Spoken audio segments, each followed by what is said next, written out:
Սեդան այժմ հայտնվում է տղամարդու թակարդում եւ նույնիսկ չի կարողանում դուրս գալ մեքենայից։ Չնայած նրան, որ բազմիցս խնդրել է նրան կանգ առնել, նա հրաժարվում է։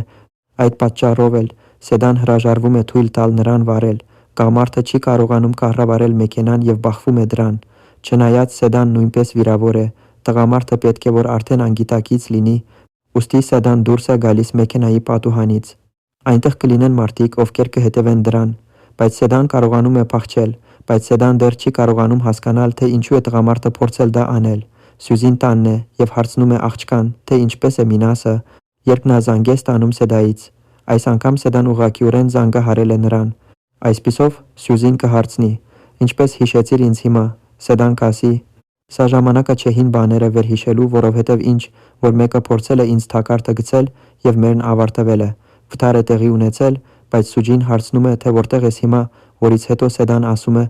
որ պատրաստվում է տուն հասնել, բայց երբ Սյուզին տեսնում է նրան, Սեդան, հավանաբար, շատ է վիրավորվել, քանի որ վթարի է ենթարկվել ինքն իր պատճառով, որպեսզի կարողանա փախչել այդ տղամարդուց։